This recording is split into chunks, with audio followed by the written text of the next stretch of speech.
Exodus chapter 19 at Mount Sinai. On the first day of the 3rd month after the Israelites left Egypt, on that very day they came to the desert of Sinai. Shh! After they set out from Rephidim, they entered the desert of Sinai, and Israel camped there in the desert in front of the mountain. Then Moses went up to God, and the Lord called to him from the mountain and said, "This is what you are to say to the descendants of Jacob, and what you are to tell the people of Israel. You yourselves have seen what I did to Egypt, and how I carried you on eagle's wings and brought you to myself. Now if you obey me fully and keep the covenant, then out of all nations you will be my treasured possession. Although the whole earth is mine, you will be for me a kingdom of priests and a holy nation. These are the words you are to speak to the Israelites." So Moses went back and summoned the elders of the people and set before them all the words the Lord had commanded him to speak. The people all responded together, "We will do everything the Lord has said." So Moses brought their answer back to the Lord. The Lord said to Moses, "I am going to come to you in a dense cloud, so that the people will hear me speaking with you and will always put their trust in you." Then Moses told the Lord what the people had said. And the Lord said to Moses, "Go to the people and consecrate them today and tomorrow. Have them wash their clothes and be ready by the 3rd day, because on that day the Lord will come down on Mount Sinai in the sight of all people. Put limits for the people around the mountain and tell them, 'Be careful that you do not approach the mountain or touch the foot of it. Whoever touches the mountain is to be put to death. They are to be stoned or shot with arrows. Not a hand is to be laid on them. No person or animal shall be permitted to live. Only when the ram's horn sounds a long blast may they approach the mountain.'" After Moses had gone down the mountain to the people, he consecrated them and they washed their clothes. Then he said to the people, "Prepare yourselves for the 3rd day. Abstain from laying with each other." On the morning of the 3rd day there was thunder and lightning, and with a thick cloud over the mountain and a very loud trumpet blast, everyone in the camp trembled. Then Moses led the people out of the camp to meet with God, and they stood at the foot of the mountain. Mount Sinai was covered with smoke because the Lord descended on it in fire. The smoke billowed up from it like smoke from a furnace, and the whole mountain trembled violently. As the sound of the trumpet grew louder and louder, Moses spoke, and the voice of God answered him. The Lord descended to the top of Mount Sinai and called Moses to the top mountain. So Moses went up, and the Lord said to him, "Go down and warn the people so they do not force their way up through to see the Lord, and many of them perish. Even the priests who approach the Lord must consecrate themselves, or the Lord will break out against them." Moses said to the Lord, "The people cannot come up Mount Sinai because you yourself warned us. Put limits around the mountain and set it apart as holy." The Lord replied, "Go down and bring Aaron up with you. But the priests and the people must not force their way through to come up to the Lord, or he will break out against them." So Moses went down to the people and told them. Exodus chapter 20. The 10 Commandments. And God spoke all these words, "I am the Lord your God who brought you out of Egypt, out of the land of slavery. You shall have no other gods before me.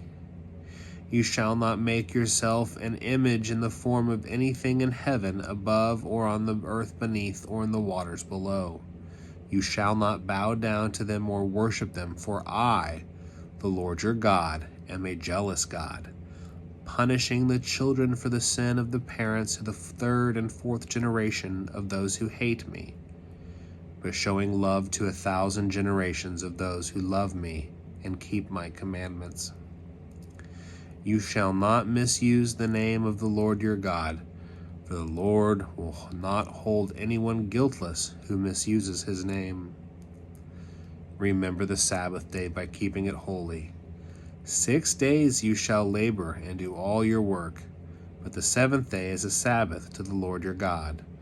On it you shall not do any work, neither you, nor your son or daughter, nor your male or female servant, nor your animals, nor any foreigner residing in your towns.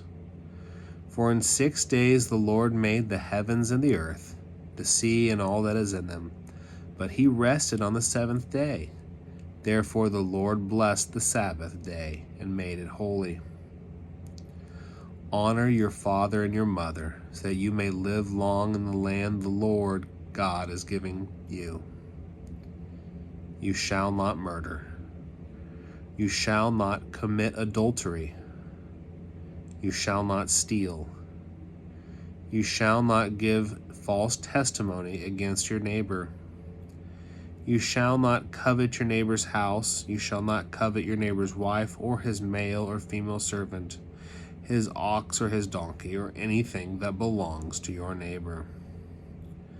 When the people saw the thunder and lightning, and heard the trumpet, and saw the mountain and smoke, they trembled with fear. They stayed at a distance and said to Moses, "Speak to us yourself, and we will listen, but do not have God speak to us, or we will die." Moses said to the people, "Do not be afraid. God has come to test you, so that the fear of God will be with you to keep you from sinning." The people remained at a distance while Moses approached the thick darkness where God was. Idols and altars. Then the Lord said to Moses, "Tell the Israelites this: You have seen for yourself that I have spoken to you from heaven. Do not make any gods to be alongside me. Do not make for yourselves gods of silver or gods of gold. Make an altar of earth for me and sacrifice on it your burnt offerings and fellowship offerings, your sheep and goats and your cattle. Wherever I cause my name to be honored, I will come to you and bless you. If you make an altar of stones for me, do not build it with dressed stones, for you will defile it if you use a tool on it. And do not go up to my altar on steps, or your private parts may be exposed." Exodus chapter 21. These are the laws you are to set before them. Hebrew servants. If you buy a Hebrew servant, he is to serve you for 6 years. But in the 7th year he shall go free, without paying anything. If he comes alone, he is to go free alone. But if he has a wife when he comes, she is to go with him. If his master gives him a wife, and she bears him sons or daughters, the woman and her children shall belong to the master, and only the man shall go be free. But if the servant declares, "I love my master and my wife and children, and do not want to go free," then his master must take him before the judges. He shall take him to the door or the doorpost and pierce his ear with an awl. Then he will be his servant for life.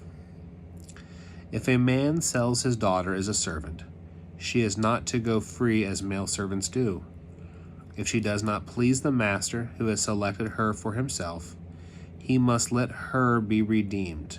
He has no right to sell her to foreigners, because he has broken faith with her. If he selects her for his son, he must grant her the rights of a daughter. If he marries another woman, he must not deprive the first one of her food, clothing, and marital rights. If he does not provide her with these 3 things, she is free to go, without any payment of money. Personal injuries. Anyone who strikes a person with a fatal blow is to be put to death. However, if it is not done intentionally, but God lets it happen, they are to flee to a place I will designate. But if anyone schemes and kills someone deliberately, that person is to be taken away from my altar and put to death. Anyone who attacks their father or mother is to be put to death. Anyone who kidnaps someone is to be put to death, whether the victim has been sold or is still in the kidnapper's possession. Anyone who curses their father or mother is to be put to death. If a people quarrel and one person hits another with a stick or stone first, and the victim does not die but is confined to a bed, The one who struck the blow will not be held liable if the others can get up and walk around the room with a staff. However, the guilty party must pay the injured person for any loss of time and see that the victim is contemplated and see the victim is completely healed. Anyone who beats their male or female slave with a rod must be punished if the slave dies as a direct result, but they are not to be punished if the slave recovers after a day or two, since the slave is their property. If people are fighting and hit a pregnant woman and she gives birth prematurely, but there is no serious injury, the offender must be fined whatever the woman's husband demands and the court allows. But if there is a serious injury, you are to take life for life, eye for eye, tooth for tooth, hand for hand, foot for foot, burn for burn, wound for wound, bruise for bruise. An owner who hits a male or female slave in the eye and destroys it must let the slave go to compensate for the eye. And an owner who knocks out the tooth of a male or female slave must let the slave go free to compensate for the tooth. If a bull gores a man or woman to death, the bull is to be stoned to death, and its meat must not be eaten. But the owner of the bull will not be held responsible. If, however, the bull has had the habit of goring, and the owner has been warned but has not kept it penned up and kills a man or a woman, the bull is to be stoned, and its owner is to be put to death.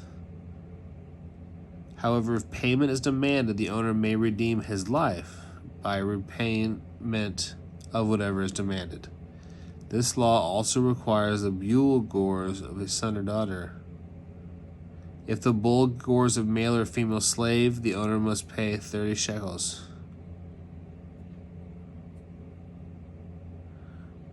If the bull gores a male or female slave, the owner must pay 30 shekels of silver to the master of the slave, and the bull is to be stoned to death. If anyone uncovers a pit or digs one and fails to cover it, and an ox or a donkey falls into it, the one who opened the pit must pay the owner for any loss that he must take the dead animal in exchange. If anyone's bull injures someone else's bull and it dies, the two parties are to sell the live one and divide both the money and the dead animal equally. However, if it was known that the bull had a habit of goring, if the owner did not keep it penned up, the owner must pay for the animal and take the dead meat animal exchange.